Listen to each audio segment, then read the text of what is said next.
everybody, and welcome to the House of Nostalgia. Today's video is about the band Kool and the Gang. Now, when I bring up this band to people, they always call them an R&B band. But the truth is that this band crossed over into quite a few genres of music, starting with jazz and funk, as well as disco, pop, and R&B. They were a very smart band. For them to start in the late 60s, and their music was able to cross over into the 80s with no problem, that makes them pretty smart. So one of their songs was featured in one of the biggest movies in the 70s. They were inducted into the Rock and Roll Hall of Fame in 2008, and they have a star on the Hollywood Walk of Fame. So if you like this type of content, give us a like, leave us a comment, share, and subscribe to the channel. Kool and the Gang was formed by Robert Kool Bell on bass and his brother Ronald Bell on tenor saxophone. They moved from their hometown in Youngstown, Ohio to Jersey City, New Jersey as young teens in the early part of the 60s.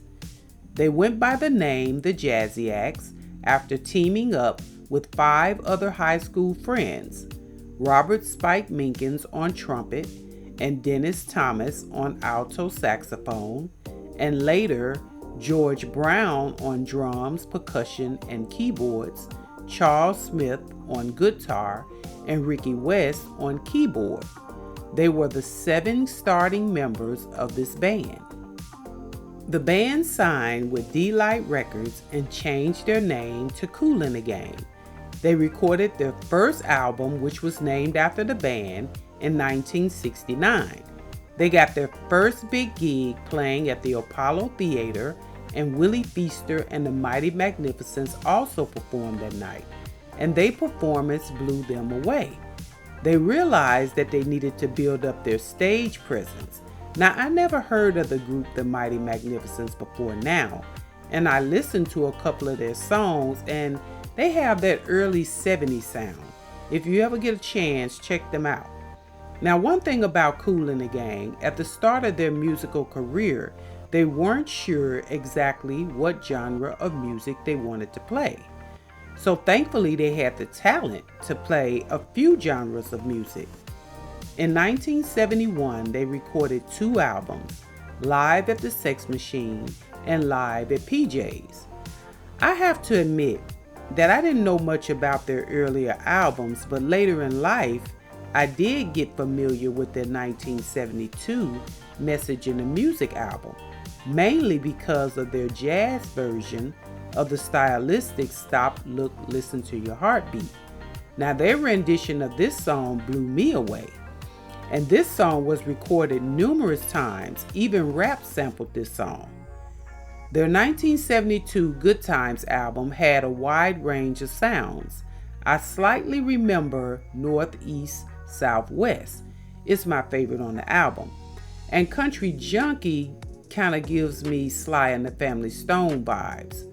And they were known for their horn section, which is something that you really don't hear in music today unless you're Bruno Mars. So it will most definitely wake you up. Their 1973 Wild and Peaceful album was the kind of album that you just let play. Every song was a hit. This album had Jungle Boogie, Hollywood Swingin, Funky Stuff, and the title track, Wild and Peaceful. This was their first gold album, and it got everybody's attention. It left people waiting on their next effort, and it didn't disappoint. Their 1974 album, Light of the Worlds, had the hits Whiting H&G and Hereafter, along with their classic mellow synthesized instrumental hit, Summer Madness. Even if you wasn't born in that era, this is the most sampled song of all time. So you most definitely heard it during your generation through another recording artist. But the strangest thing about this song is that it is the most sampled song of all times, but it never really made it anywhere close to number 1 for the band. Their 1975 album, Spirit of the Boogie, gave that funk sound that the group is known for. Caribbean Festival was big in Chicago, as well as the title track, Spirit of the Boogie. Now, the word boogie was used a lot in the early to mid 70s. People was using boogie down, toast to the boogie, boogie oogie oogie, get up and boogie. Boogie was everywhere. And up until I decided to make this video, I had forgot all about Winter Sadness. It was people who felt that this song resembled Summer Madness, but I didn't hear a complete redo. The synthesizers wasn't in this song, but the bass line was similar. But there was differences in these two songs. Now listen, they were pushing out these albums like every year, and this is a band that you didn't hear anything about other than their music. There was no scandals or anything with this band. The 1976 album, Love and Understanding, was a live album that played a few of their biggest hits live. But the Universal Sound song was very nostalgic to me. I completely forgot about that song. Now, their 1976 album, Open Sesame, I will admit, I didn't know anything about the album, but the title track, Open Sesame, was a big hit. And it was a big disco hit as well. The song appeared in the 1977 disco movie Saturday Night Fever, which made the song a crossover hit as well. Their next couple of albums were not their best. 1977 The Force and 1978 album Everybody Dancing. These two albums had a more disco sound, and people wasn't trying to hear disco from this band. I'm going to be honest, a couple of songs on this album, Everybody Dancing, gave me Earth, Wind, and Fire vibes. Around this time, their music was actually being attacked by music critics for not being disco enough. It's kind of funny because these critics thought disco was here to stay. By 1978, Kool and the Gang had been recording for 10 years, and their albums were successful up until that point. So it was about time for the critics to do what they do. Just like in my Crusaders video, the critics thought it was over for the band because they felt that they would never have that big commercial hit, but they eventually did. The band decided that they needed somebody to sing lead, so in stepped JT Taylor. Now, before I get into JT, I wonder what the outcome would have been if they had decided to get a female vocalist instead. Now, that's something to think about. Now, JT joined the band in 1979, and they built their new sound around his voice. This band went from jazz to funk. Now they were moving into pop and R&B with smooth R&B ballads. Now, can you imagine a band 10 years in the game changing up to the point where they build their sound around someone else's voice, and it worked? When Kool and the Gang come out with their 1979 hit LP, Ladies Night, they were the same band with a new member and a totally different sound. And this was a big accomplishment for this band, and it's something very few bands from the late 1960s were able to do. Now, I do know the band Chicago did it with what they call the Peter Cetera years. It gave their critics a slap in the face. Here they were, talking about how terrible their disco music was, and disco was over with in less than 2 years. And not only was they comeback strong, they had more hits than before. Their 1980 LP, Celebrate, had the biggest hit of their career. Celebration was a huge hit, and I'm scratching my head wondering why they weren't even nominated for a Grammy for this song. This song was a winning sports anthem. Now, you know Sister Sledge was nominated for a Grammy for the song We Are Family that year, and that song was used for everything. So I believe that might have something to do with them not being nominated for that song.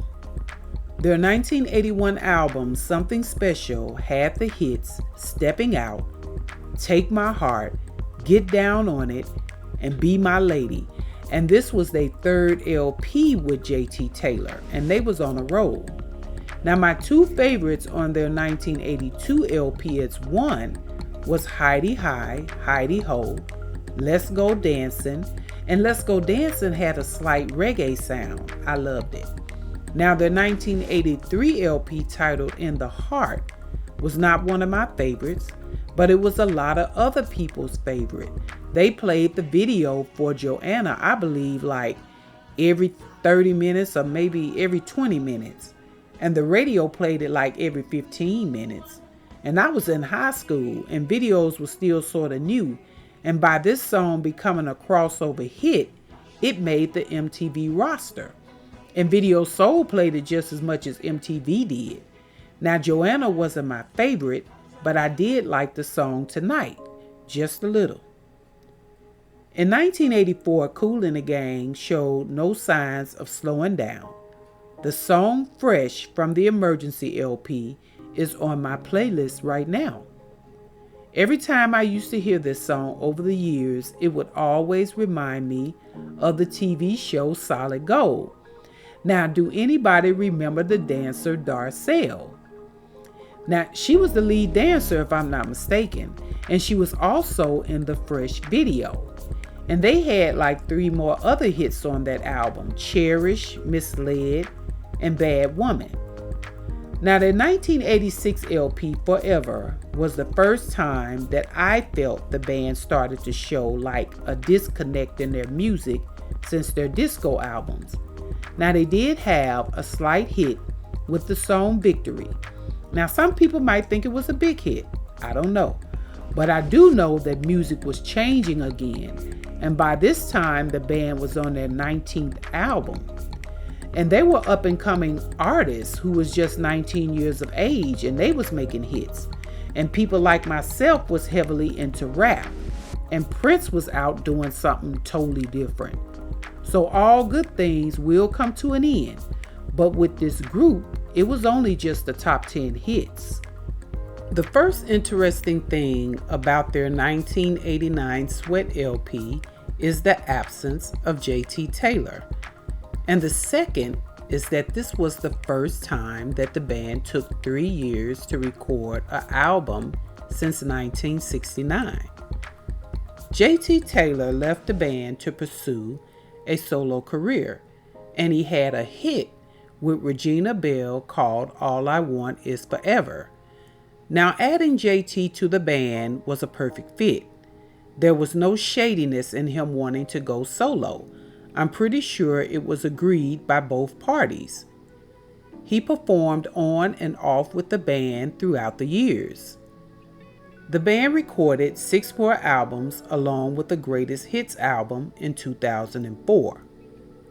5 of the original members of the band has passed away, including one of the founding members, Ronald Bell, also known as Callous Band, who passed away in 2020. He is the brother of Robert Kool Bell. You can't find anyone who has anything negative to say about this band. They kept their personal lives separate from their entertainment lives. No scandals here. Nothing but good music. Thank you for watching this video on Kool and the Gang.